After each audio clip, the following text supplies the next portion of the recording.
law of what? Diffusion.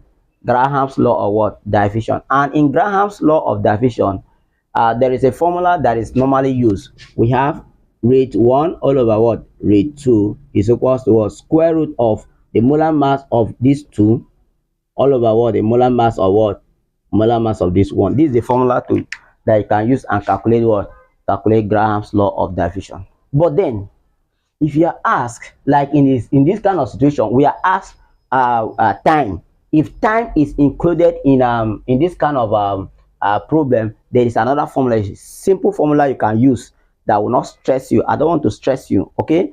I want to make this one very, very explanatory, very, very simple, okay? So you just need to watch out. Now, what you need to do, if time is given in Graham's law of diffusion, I repeat, if time is given in Graham's law of diffusion, there is a formula you will use. But then let us set our parameters.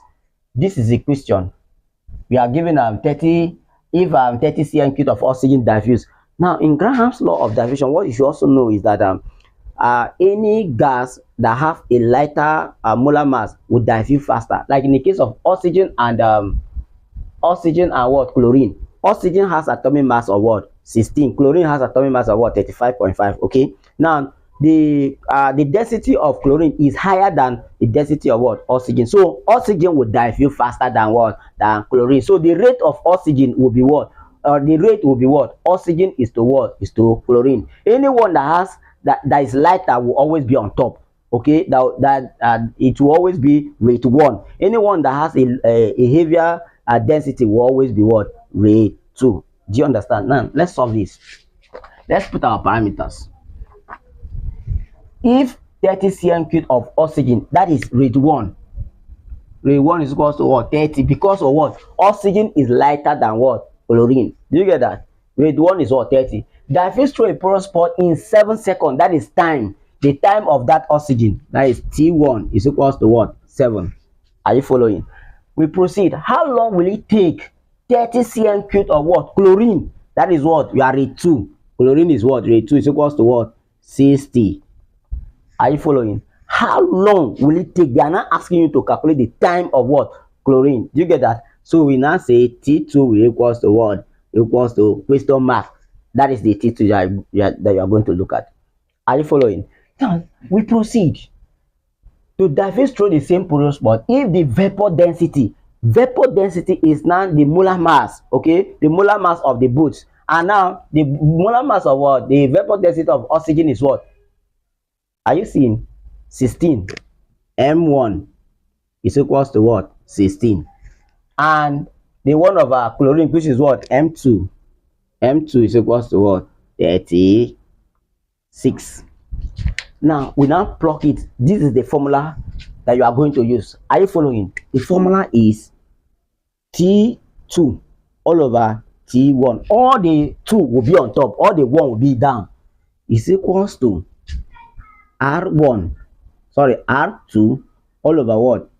R1 multiplied by the square root of M2 all over what? M1. Anytime you are asked to calculate time, this is what you are going to do. Do you understand?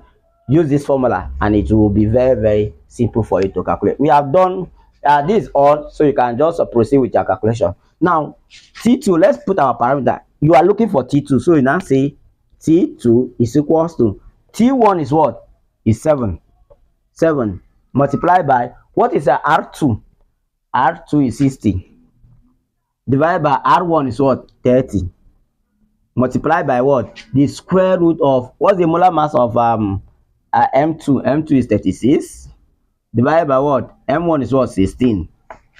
Are you following? Simple, right? Let's proceed. T2 now will be equal to 7 times 60 divided by 30. Of course, cancel what?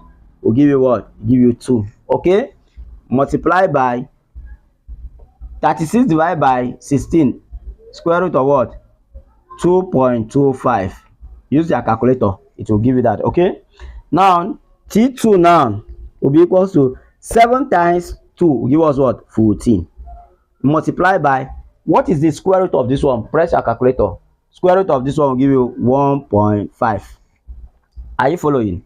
Now T2 now will be equals to 14 times 1.5 will give you what? Will give you 21, and time is measured in what? In seconds, 21 seconds.